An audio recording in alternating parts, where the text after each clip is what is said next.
भारत और रूस के रिश्ते दशकों पुराने हैं, पर अब ये एक नए और शायद बहुत ज्यादा मजबूत दौर में दाखिल हो रहे हैं। आज हम बात करेंगे एक ऐसे नए सैन्य समझौते की जो इस रिश्ते की पूरी कहानी ही बदल सकता है। इस पूरी कहानी को समझने के लिए चलिए एक नंबर से शुरू करते हैं। 3000। अब ये सिर्फ एक नंबर नहीं है, ये वो आंकड़ा है जो भारत रूस के रिश्तों को एक बिल्कुल नई दिशा देने की ताकत रखता है। तो क्या है ये 3000?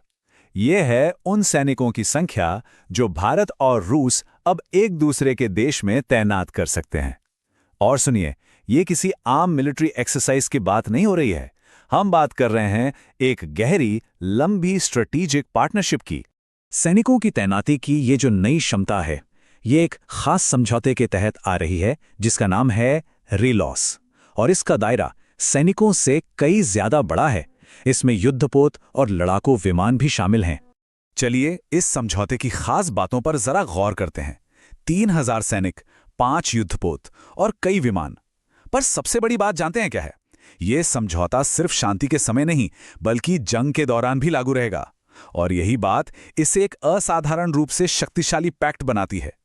अब रेलोस असल में कितना खास है, ये समझने का सबसे अच्छा तरीका है इसकी तुलना करना भारत के एक और बड़े सहयोगी अमेरिका के साथ हुए समझौते से। उस समझौते का नाम है लिमोआ। तो ये RELOS है क्या? इसका पूरा नाम तो है reciprocal exchange of logistics agreement. लेकिन नाम पर मत जाइए, ये सिर्फ लॉजिस्टिक्स या सामान के लेन देन से कहीं ज्यादा है।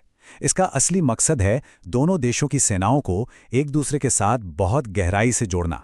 और इन दोनों समझौतों में जमीन आसमान का फर्क है। देखिए, अमेरिका के साथ जो लेमोआ है वो बस फ्यूल भरवाने और लॉजिस्टिकल मदद तक ही सीमित है, लेकिन रूस के साथ ये रिलोज सैनिकों की लंबी तैनाती की इजाजत देता है और तो और युद्ध के समय भी सहयोग की बात करता है। और एक सबसे अनोखी बात, पेमेंट के लिए बार्टर सिस्टम, यानी सामान के बदले सामान। रूस पर लगे प्रतिबंधों को देखते हुए ये एक बहुत बहुत बड़ा कदम है। तो साफ है, ये सिर्फ कोई लॉजिस्टिक्स डील नहीं, बल्कि एक गहरा मिलिट्री गठबंधन है। तो कुल मिलाकर बात यह है कि रिलॉस के तहत रूस को भारत में वो सैन्य अधिकार मिल रहे हैं जो अमेरिका जैसे करीबी सहयोगी के पास भी नहीं है।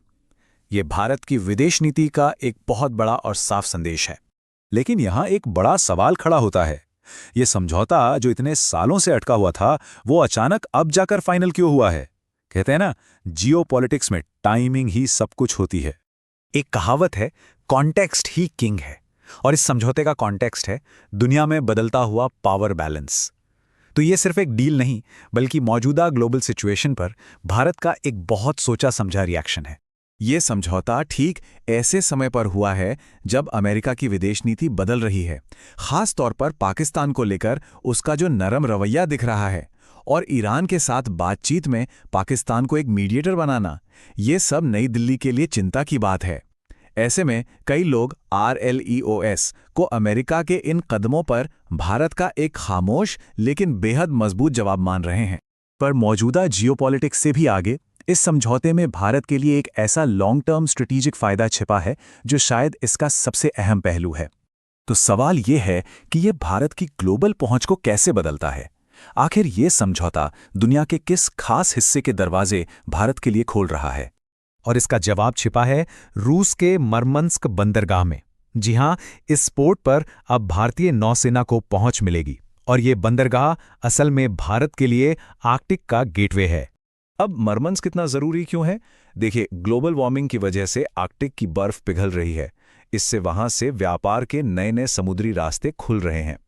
मरमंस्क में मौजूदगी का सीधा मतलब है कि भारतीय नौसेना अब इस बेहद अहम इलाके में अपनी ताकत दिखा सकती है। ये कदम भारत को अमेरिका, रूस और चीन जैसे उन गिने चुने देशों की लिस्ट में लाकर खड़ा कर देता है जिनका आर्कटिक में दखल है। तो सैनिकों की तैनाती से लेकर आर्कटिक तक इस पूरे समझौते का निचोड़ क्या है? ये दुनिया को क्या बड़ा मैसेज दे रहा है?